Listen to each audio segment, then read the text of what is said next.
Ooh, this is looking good. I am happy with this. My taping came out pretty nice and clean. Certainly any little nurbles that might be there, and there's really none to speak of, except a couple of the tiniest ones. Uh, they don't stand out. What I want to do now is tape off for my rub rails again. So I'm just going to run tape along the hull sides because I need to continue some varnish on the rub rails. So while it's inverted, we'll tape off. We'll get a couple of coats just on this bottom edge is my plan. Maybe we'll wrap it around the side because more varnish on the rub rails the better. We'll give the bottom a coat of oil, and then that'll basically prep us for flipping this back over. And then once it's flipped over, all I need to do is finish out a few more coats of varnish on the whole gunnel structure, and then we're done. Just assembly. So that's what's going to happen right now. Now I've given this overnight to dry because I did my finished coats on here yesterday. I wanted to give all that paint time to dry before I went and put tape on it.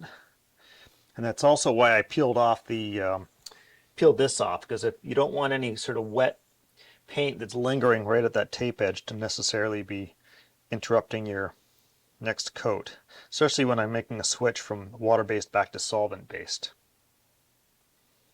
It's really not water-based. We need to make a distinction there. So water-based paint would be like watercolors or gouache. These are paints that require the presence of water for them to be liquid.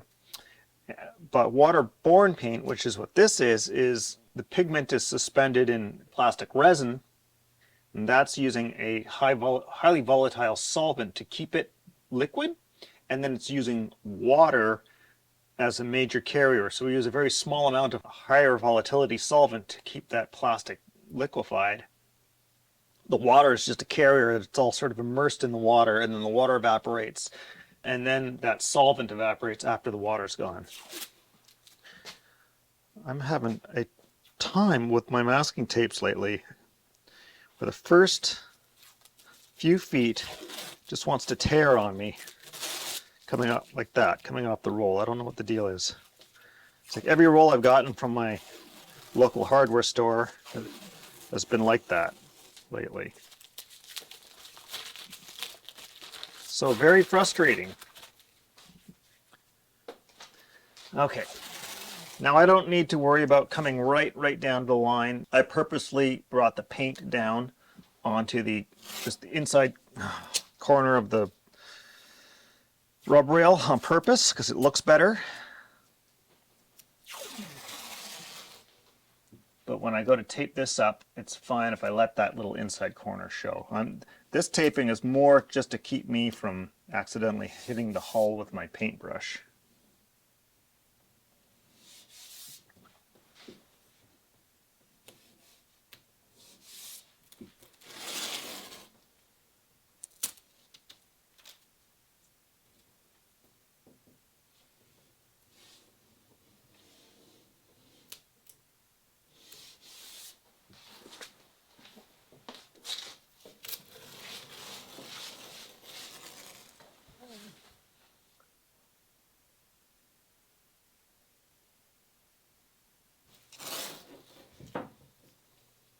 Okay, now I like to use just the corner of a plastic squeegee to put a little bit of pressure on that lower edge, that contact edge, just to make sure it's got a tight fit.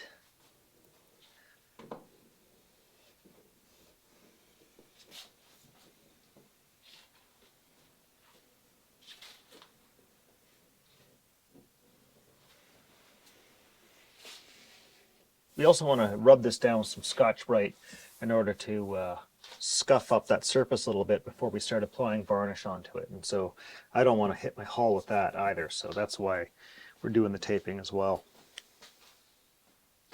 I'll also tape off here just along this guy. We're just going to use linseed oil on the bottom planking, and this is really just to keep oil from bleeding down onto my paint as well.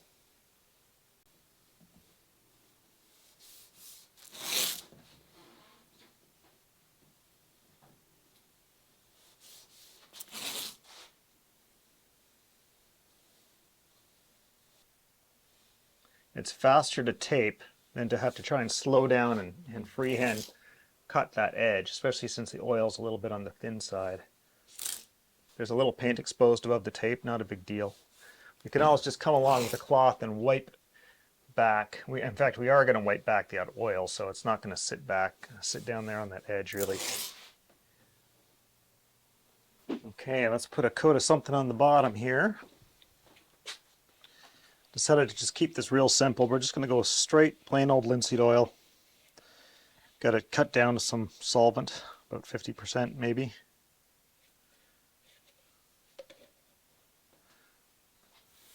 Here we go.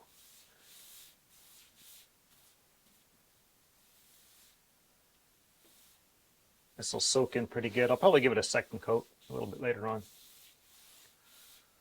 Maybe even a third. We'll see. See how the day goes.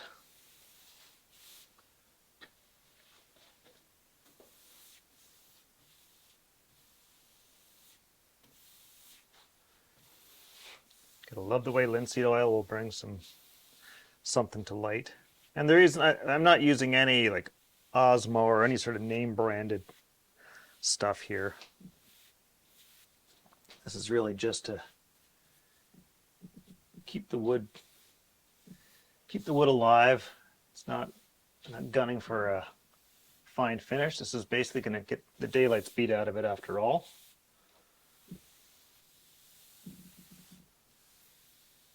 I went to go use some boat sauce on this instead, but my jug of boat sauce is all gelled up. I really can't be bothered monkeying around and making another batch. Got things to do today. This will be fine. Boat sauce is a shop-made mixture of linseed oil, turpentine, and pine tar. Linseed oil comes in two varieties, raw and boiled. In its raw form, if prepared properly, it's actually edible, and we call it flaxseed oil. Boiled linseed oil has had chemical dryers added to it, and historically this required boiling in order for them to be combined. In modern linseed oil, this is no longer required, but the name boiled linseed oil still remains as a way to differentiate it from the raw. Exactly what I didn't want to have happen right there. There's a nice little... I'm just going to do this. Just run down the side and make sure we're not leaving any dribbles.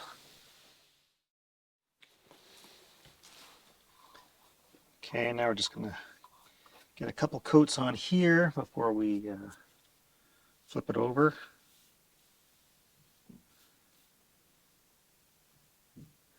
If I haven't mentioned it, round brushes work better on small contoured things. If I were using a flat brush right now, I'd have to be doing like this to try and get it to take to that contoured surface. I don't know why, but I just know that this works better.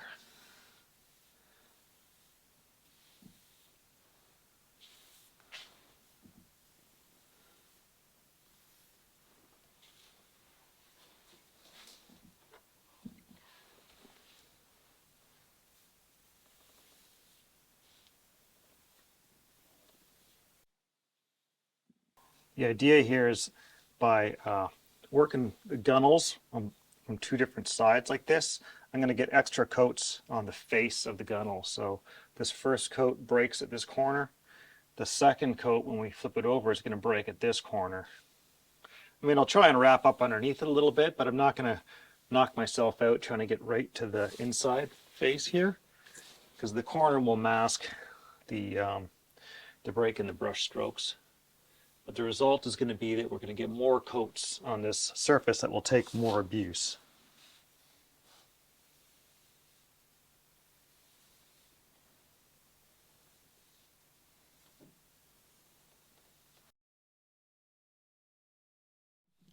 So the one thing I've learned the hard way about doing stem bands is you generally want to try and pre-bend it to your shape as much as you can, and you want to leave it just sprung a little bit straighter than your curve.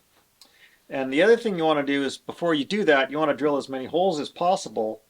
If you got any real tight bends, don't drill any, but do your center punching first, and anywhere else you can do very small pilot holes, but you're better off leaving them small. In fact, the best thing to do is drill pilot holes that are the diameter of the fastener, the core diameter of the fastener you want. So the size of the hole that you want the screw to go into. And you could even bend it all, get it in place, and then drill through those holes to get your fastener locations, which is a smart way to go. But if you try and open them up and do your countersinking all at once, the chances of you making the stem band kink at those holes is really, really high.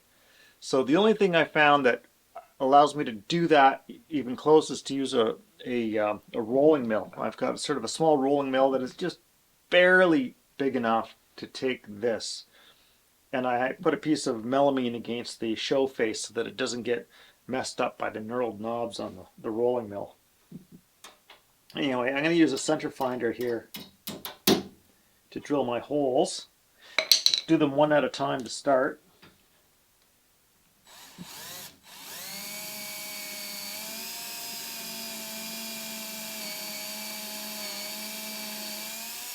Dip these in a bit of wax or something when I put them in.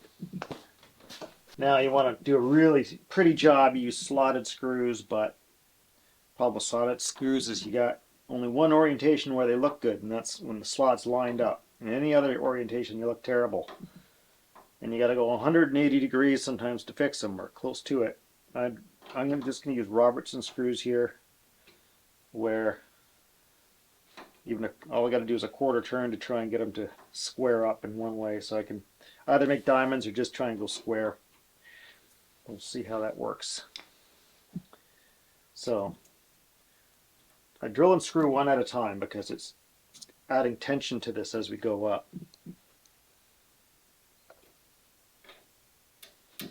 Now, I'm not bothering with bedding compound for the very reason that this is all painted, so it's not really necessary. The paint basically acts like a bedding compound. My favorite hardware store alternative to traditional bedding compound for putting underneath hardware, stem bands, and small parts like that is common plumber's putty. I'm also using bronze screws rather than brass screws, even though this is a brass stem band. Bronze is just a better fastener. Brass fasteners are always a little on the weak side, even if you find good ones. And the last thing I want is for my customer to be dealing with a broken screw because he decided to take the stem band off to paint or something like that. So at least the bronze will stand up better to the elements over the lifetime of the boat. I only use brass fasteners on boats that are primarily used in freshwater, and even then I mostly just use them on parts that remain out of the water. I never use them below the water line.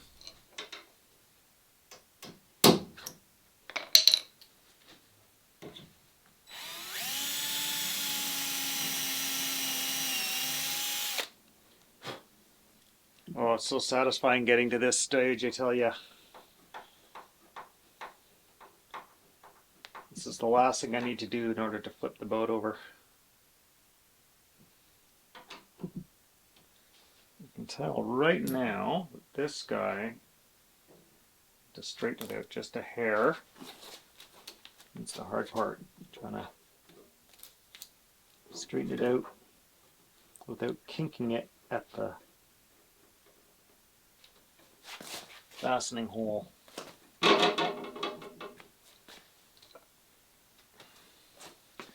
Sometimes what you need to do is you just find that high hump, give it a few good wraps, and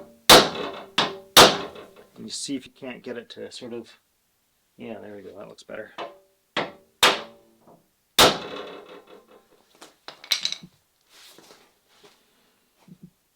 Changes up the shape a little bit.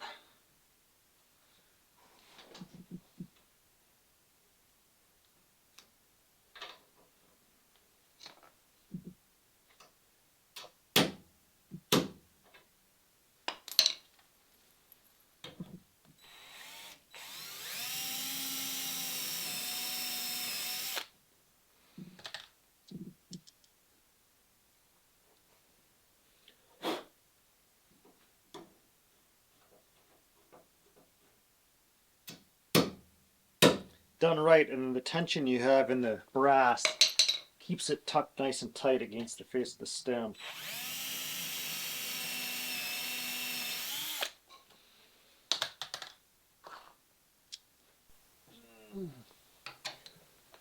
Don't underestimate how long it'll take you to install one of these two. This is looking fast, but it's only because there's quite a bit of preparation ahead of time.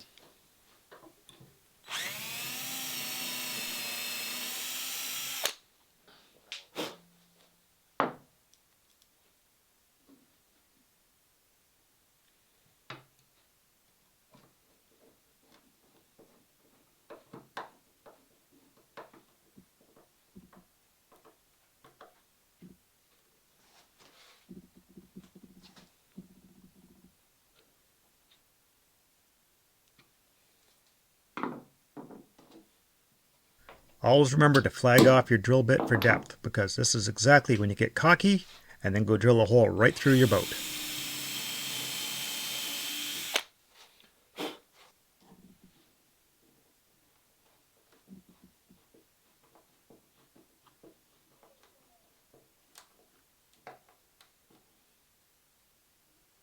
Beautiful. Okay, we got a coat of oil on the bottom. We got stem bands on, final paint on the hull. We've got a couple extra coats, 3 extra coats on the bottom of the rub rails that we know that those are done. I don't have to worry about working all the way around to the planking. We're ready to flip this over and do the last few items on the list, which is putting some more varnish on the rub rails and the deck structure, and putting in the lashing rail for the gear and the thwart riser and dropping the thwarts in. I still need to make a couple of bolts to hold the thwarts in place, but we won't worry about that for the moment. Let's go. This is exciting. Get some cam straps going here.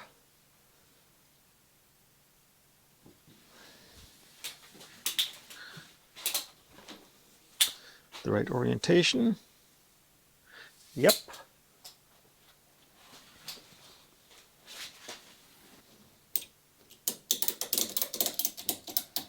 Get that started.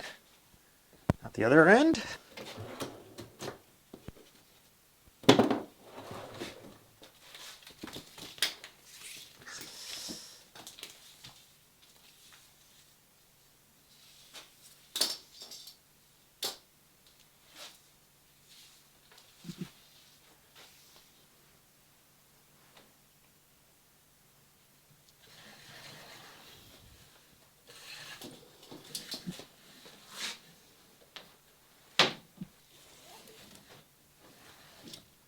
Let's go. What's going on with this? Got a jam up. Jam up. Why are you jammed? There we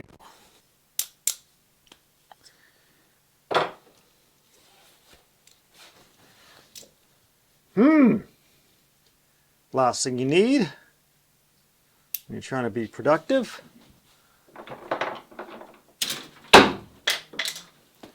It's not always the way.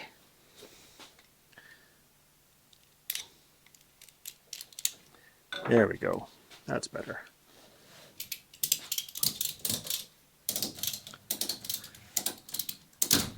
Oop. No, maybe not. This is a janky clamp. All right. Leave that there.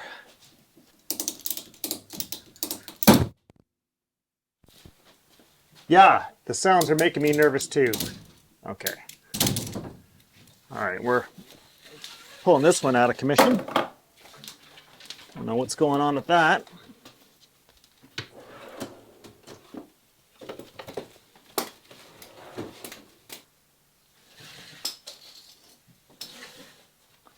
But my other ones, my ones that I like to use for this, I didn't make the clearance in these pulleys big enough to slip the hook through easily. It jams up, and so I've not using those.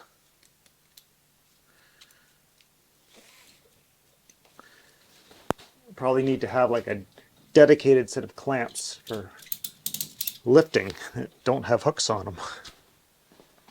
Okay.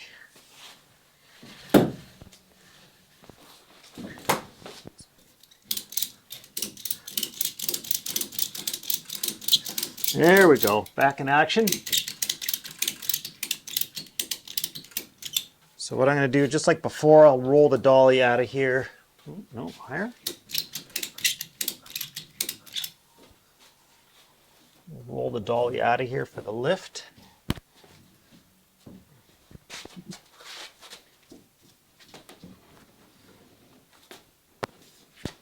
For the roll.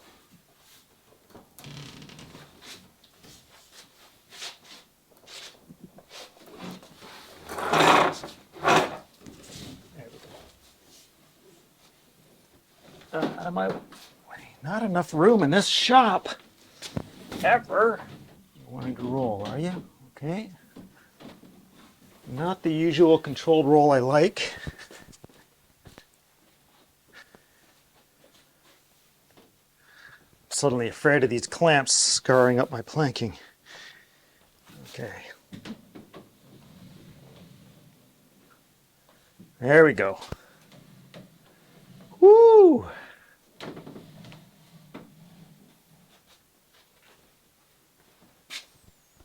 Okay. Looks like I could stand to get these hoisted up higher. Let's do this.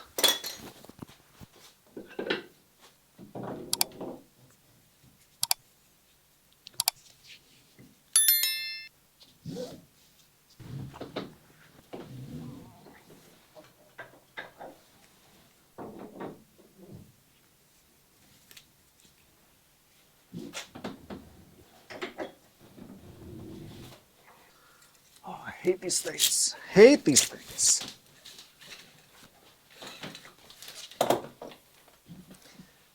Okay, let's see.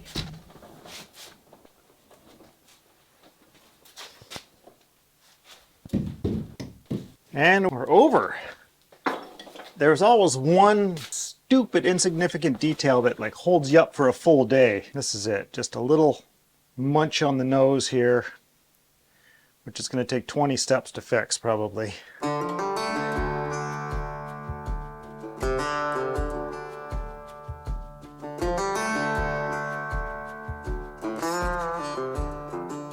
With the boat flipped back over, all we need to do now is add a few bits and pieces that are waiting in the wings, and then it's ready to go into the hands of our customer Joe.